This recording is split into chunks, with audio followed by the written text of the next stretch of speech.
எப்ப வந்து தொலைவாடோ. மீனாட்சி, ஏமா மீனாட்சி, உன்னதாமா? ஏன் இப்படி குட்டி போட்ட பூனை மாதிரி அங்க இங்க உலாச்சிட்டே இருக்க? வந்து நம்ம மருமா பொண்ணு பிள்ளையார் கோயில் வரைக்கும் தான் போயிருக்கா, வந்துதான் அழைச்சிட்டு போ. ஏன் பெருந்தேவி வீட்டு விசேஷத்துக்கு அவளை அவசியம் அழைச்சிட்டு போணுமா? என்னமா பேசுற? ஊர்ல நடக்கிற நல்ல காரியத்துக்கு மருமகளை அழைச்சிட்டு போகணும்னா ஊர்ல 4 பேர் 4 விதமா பேச மாட்டாங்களா? அழைச்சிட்டு போனா அங்க இருக்கிற 4 பேர் 4 விதமா கேள்வி கேட்பாங்களே, அது உங்களுக்கு தெரியுமா? நான் போறது பெருந்தேவி வீட்டு பேரனுக்கு பேர் சூட்டு விழாவுக்கு. அங்க வர்றதுக்கு இவளுக்கு என்ன அருகதை இருக்கு? அதெல்லாம் எனக்கு தெரியாது. பொண்ணுகிட்ட நான் சொல்லிட்டேன், அவளை நீ அழைச்சிட்டு போறேன். ஆமா, அவ அந்த விநாயகர் கோயில 108 தடவை சுத்திட்டு தோப்பு கரணம் போட்டுட்டு ஆடி அசைஞ்சு வரத்துக்குள்ள அங்க விழாவே முடிஞ்சு போயிடும். பரவாயில்லம்மா, பெருந்தேவியின் பேரு வச்சிருக்கிறதுனால அவ ஒண்ணு விநாயகரை விட பெரியவ இல்ல. மருமக வர வரைக்கும் காத்திருந்து அவளை நீ அழைச்சிட்டு போறேன். ஏண்டி, கோவிலுக்கு போனமா வந்தமான்னு இல்லாம ஊரை சுத்திட்டு இப்படி வரைய உனக்காக நான் எவ்வளவு நேரம் காத்துக்கிட்டு இருக்குது? அது வந்து நீ ஒண்ணும் சொல்ல வேண்டாமா. உள்ள போய் படவை மாத்திக்கிட்டு உங்க அத்தை கூட போயிட்டு வா. போமா.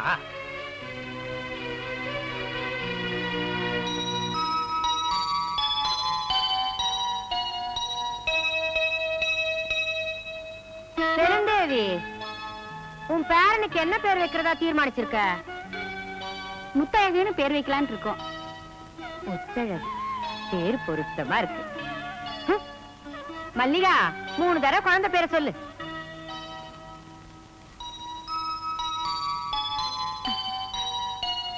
முத்தழகு, முத்தழகு, முத்தழகு, முத்தழகு.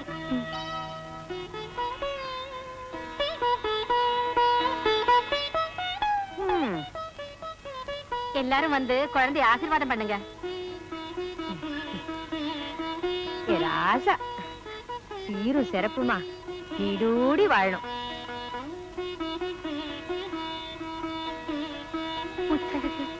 நில்லு,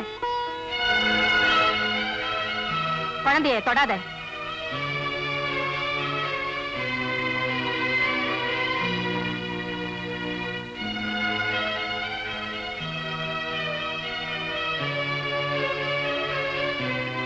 என்னடி முழிக்கிற? உள்ள இல்லாத மலடி எல்லாம் குழந்தையை தொட்டா குழந்தைக்கு தோஷம் தான் வரும். விலகி நில்லு. அம்மா, என்னம்மா இது? 4 பேர் மத்தியில் இப்படி? சுமாரடை, இவ கதை பத்தி உனக்கு தெரியாது. இப்ப என் வாயை கலர்ன ஏதாவது சொல்லிடுவேன். என்ன இது? இப்படி எல்லாம் வரும் தெரிஞ்சுதான் இவளை என் கூட அனுப்பாதீங்கன்னு நான் சொன்னேன். அவர் கேட்டாதானே புடிவாதமா என் கூட அனுப்பி வச்சாரு. என்ன? நான் வீட்டுக்கு போறேன், நீங்க இருந்துட்டு நிதானமா வாங்க. ஏன் பாதியில அனுப்பிட்டான்னு பழிக்கிறதுக்கா? ஏற்கனவே படுற அவமானம் போதாதா? இது வேறையா? இரு, நானும் வரேன். ஏன் மீனாட்சி, நான் சொன்னதுல உனக்கு வருத்தமா? அப்படியெல்லாம் ஒண்ணும் இல்ல, நீ பேசுறதுல ஒண்ணும் தப்பு இல்லையே. ஏதோ எனக்குதான் இன்னும் பேரம்பேத்திக்கு பேர் சுட்டு விழா நடத்த பாக்கியம் இல்ல. நீயாவது நல்லபடியா நடத்து. நான் போயிட்டு வரேன். வரேம்மா.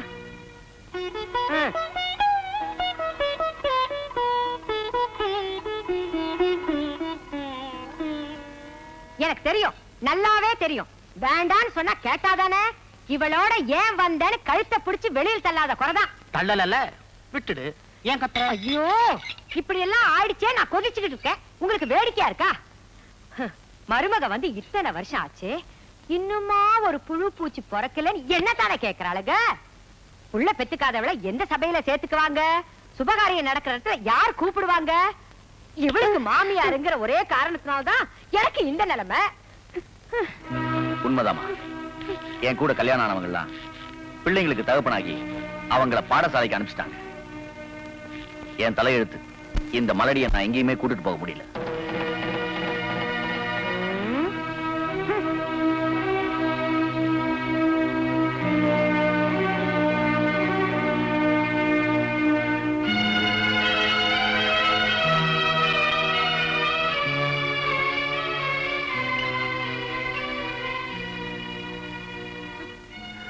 மகளே, ஒரு பொண்ணுக்கு குழந்தை இல்லைன்னா அது அவளுடைய குற்றம் மட்டும் இல்லைன்னு இந்த உலகம் புரிஞ்சுக்கிற வரைக்கும் இப்படிப்பட்ட அவமானங்களை தாங்கிட்டு தாம ஆகணும். நீ வணங்குற விநாயகரை நம்பு, அவர் நிச்சயம் உன்னை கைவிட மாட்டார். அது வரைக்கும் பொறுமையா இருமா. மாமா,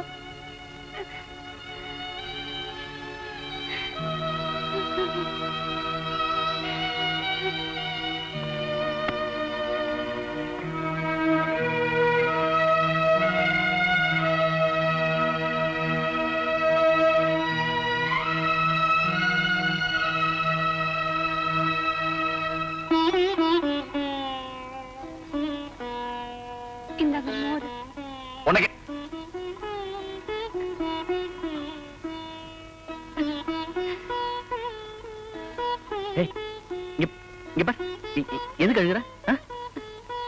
ஊர்ல எல்லாரும் என்ன மலடின்னு சொல்லி அவமானப்படுத்துறாங்க. அதை பத்தி நான் கவலைப்படல. அத்தை தினமும் அதையே சொல்லி குத்தி காட்டி பேசுறாங்க. அதுக்கு கூட நான் வேதனைப்படலைங்க. ஆனா இன்னைக்கு நீங்களே என்ன மலடின்னு சொல்லிட்டீங்களே, அதைத்தான் என்னால தாங்கிக்க முடியலைங்க. என்னால தாங்கிக்க முடியல. அது நான் வீட்டுக்கு வர வழியில சிநேகிதம் ஒருத்தர் நமக்கு குழந்தை இல்லாத விஷயத்தை பத்தி கேட்டு இருந்தான். நான் வீட்டுக்குள்ள வந்ததும் அம்மாவும் அதை பத்தி பேசிட்டு இருந்தாங்களா, எல்லாம் சேர்ந்து அந்த கோவத்தை உண்மையில காட்ட வேண்டியதா போச்சு. அவ்வளவுதான். அப்பா, எங்க நீங்களும் மத்தவங்க மாதிரியே நமக்கு குழந்தை பாக்கியம் கிடைக்காத ஒண்ணு பயந்துட்டீங்களோன்னு நினைச்சேன். நாம நம்புற விநாயகர் நம்மள கைவிட மாட்டாருங்க, இல்லீங்களா? இல்ல, நீ தான் விநாயகரை 108 தடவை கால் வலிக்க சுத்திட்டு இருக்க. என்ன பிரயோஜனம்? நடக்கூடியா கூட நம்ம வீட்டில் தவழ்றதுக்கு ஒரு குழந்தையை கொடுக்கலையே. அப்படி சொல்லாதீங்க. பிள்ளையார்னு அவரை சொல்றதே பிள்ளைவரம் கொடுக்கறதுனால தான். அப்படிப்பட்டவர் நம்ம குறை தீர்க்காம இருப்பாரா? நானும் அந்த விநாயகரை கும்பிடுறோம் தான். ஏன், நம்ம குடும்பமே அந்த விநாயகர் கிட்ட பக்தி உள்ளதுதான். அப்படி இருந்தோம் மழை வெயில்னு பார்க்காம, நோய் நொடின்னு நினைக்காம நீயும் அந்த விநாயகரை தினம் கும்பிட்டு தானே இருக்க. அதுக்காவது அவர் உண்மையில கருணை காட்டினாரா? இல்லையே. ஏன்? நாம அவர் மேல வச்சிருக்கிற பக்தியில உண்மையா இருக்கிறோமான்னு சோதிச்சு பாக்குறாருங்க. கேட்ட உடனே கொடுத்துட்டா கடவுளுக்கே மதிப்பு இல்லைங்க. அதனால்தான் நாம பொறுமையா இருக்கிறோமா, அவர் மேல வச்சிருக்கிற பக்தியில உறுதியா இருக்கிறோமான்னு பாக்குறாருங்க. நானும் அவருக்காக எத்தனையோ தடவை வயிற்ற காய வச்சுக்கிட்டு விரதம் இருந்து பட்டினி கிடந்திருக்கேன். அதுக்காகவாவது ஒரு உயிரை என் வயிற்றுல சுமக்கிற பாக்கியத்தை கொடுக்க மாட்டாரா? நிச்சயம் கொடுப்பாருங்க. பைத்தியமே, எதுக்காக இப்படி அழுகுற? குழந்தை பிறக்கலன்றதுக்காக நான் உன்னை வெறுத்துருவேன்னு நினைக்கிறியா? ஒருவேளை நமக்கு குழந்தையே பிறக்கலனாலும் நான் உனக்கு குழந்தை, நீ எனக்கு குழந்தை. என்னன்னைக்கும் ஒருத்தருக்கு ஒருத்தர் துணையா இருப்போம்.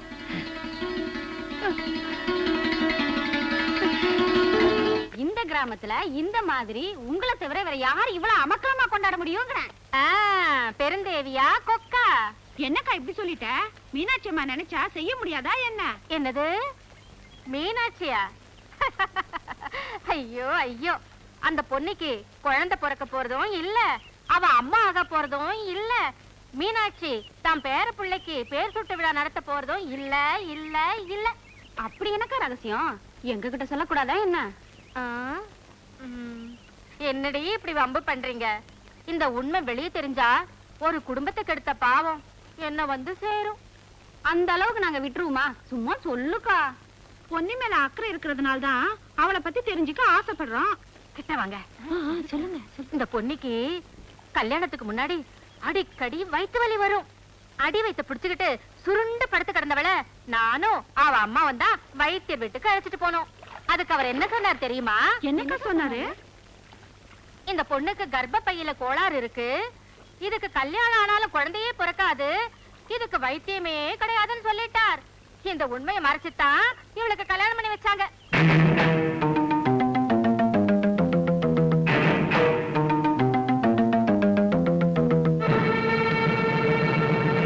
மீனாட்சி, ஏம்மா மீனாட்சி? வந்துட்டேங்க. மாயாண்டி விவகாரமா பஞ்சாயத்து வச்சிருக்காங்க, நான் போயிட்டு வந்துடுறேன். சரிங்க.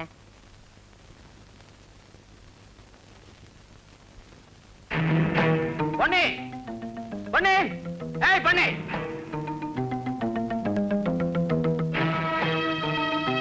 உண்மையை சொல்லு, உனக்கு குழந்தையே பிறக்காதுன்ற விஷயம் தெரியுமா தெரியாதா? என்ன சொல்றீங்க? ஏன் இப்படி எல்லாம் பேசுறீங்க? நிச்சயமா நமக்கு குழந்தை பாக்கியம் உண்டுங்க. நிறுத்துறி, இன்னும் அதையே சொல்லி நடிக்கிறியா? எனக்கு வர கோவத்துக்கு உன்னை இங்கே பலி கொடுத்துருவேன். உனக்கு குழந்தை பிறக்காதுங்கிற ரகசியம் தெரியுமா தெரியாதா? என்னென்னமோ சொல்றீங்களே, அப்படியெல்லாம் ஒண்ணும் இல்லைங்க. என்னடா பார்த்திபா, ஏன் இப்படி எல்லாம் பேசுற? கல்யாணத்துக்கு முன்னாடியே உன் மருமக அப்பப்ப வயிற்று வலியால துடிச்சிருக்கா.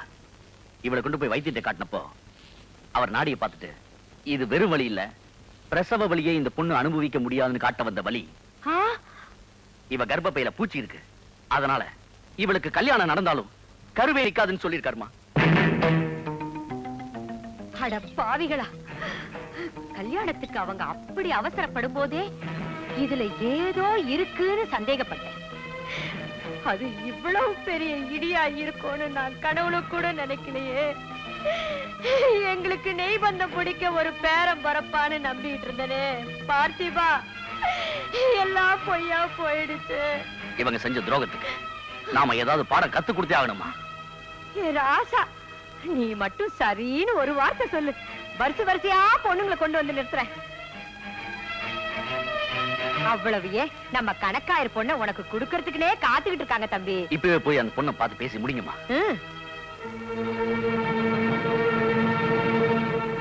இந்த மலடியை கட்டிக்கிட்டு ஒவ்வொரு நாளும் நான் படுற அவமானம் எனக்கு தான் தெரியும். என்னடா ஜாம்பளியான் என்னைய பார்த்து சந்தேகப்பட்டு கேலி பேசுறாங்களே, அவங்க வாய் அடைக்கவாது நான் இன்னொரு கல்யாணம் பண்ணித்தமாகணும்.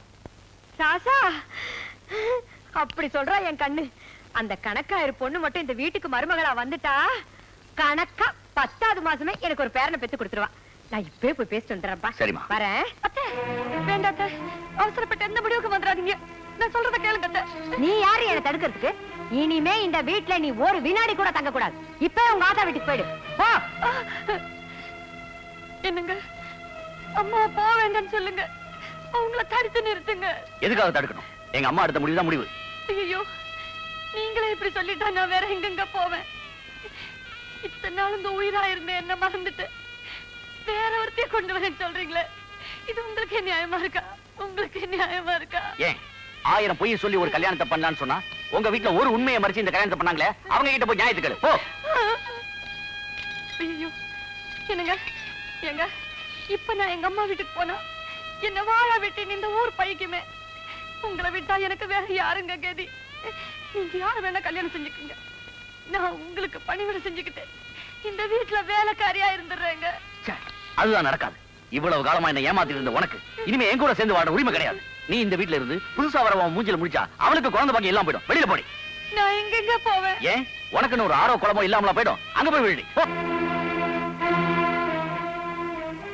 விநாயகா, இதுதானா உன் சக்தி?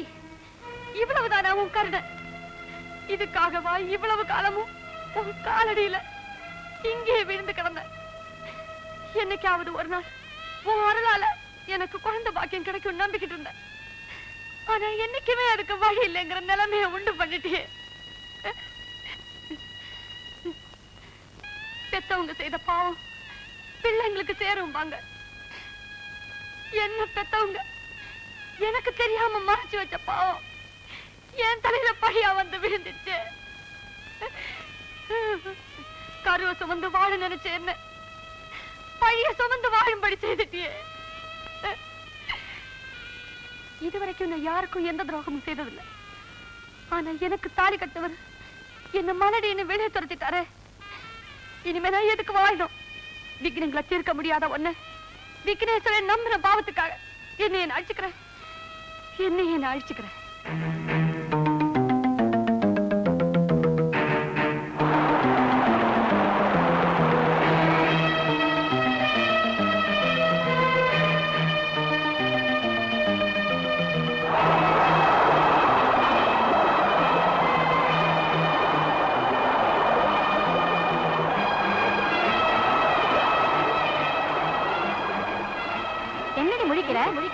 பிள்ளை இல்லாத மலடி எல்லாம் குழந்தையை தொட்டா குழந்தைக்கு தோஷம் தான் வரும். விலகி நில்லு.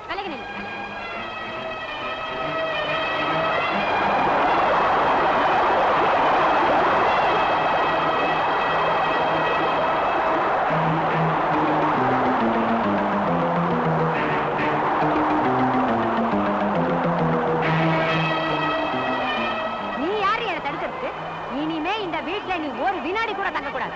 இப்ப உங்க ஆத்தா வீட்டுக்கு போயிடு. இனிமே என் கூட சேர்ந்து வாழ உரிமை கிடையாது. நீ இந்த வீட்டுல இருந்து புதுசா வரவன் மூஞ்சில முடிச்சா அவளுக்கு குழந்தை பாக்கி எல்லாம் போயிடும். வெளியில போடி. வெளியில போடி. ஏன் உனக்குன்னு ஒரு ஆரோ குழம்போ இல்லாமலா போயிடும். அங்க போய் விழுடி. போ. உனக்குன்னு ஒரு ஆரோ குழம்போ இல்லாமலா போயிடும். அங்க போய் விழுடி. போ.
நம்ம அம்பலக்காரன் மருமக ஆத்துல விழுந்துட்டா. ஓடி வாங்க சீக்கிரம் வாங்க, யாரும் வாங்களே.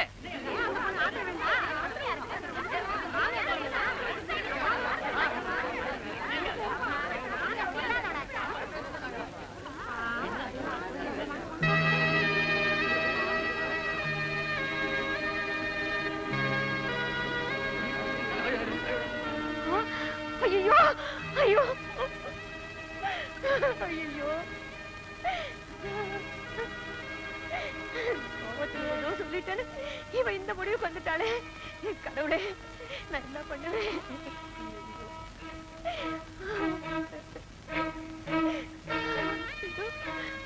கேட்டா நான் என்ன பதில் சொல்லுவேன்? வைத்தியரே, என் மருமகளுக்கு என்னாச்சு வைத்தியரே? அமைதியா இருங்க. பொண்ணுக்கு ஒண்ணும் ஆபத்து இல்ல. இவன் நாடிய பாக்கும்போது எனக்கே குழப்பமா இருக்கு. குழப்பமா? ஏன் என்னாச்சு?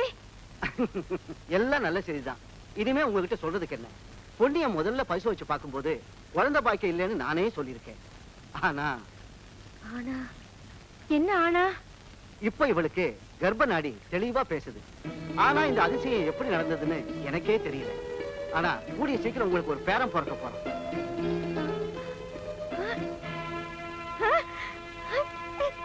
எனக்கு பேர பிறக்க போறான்.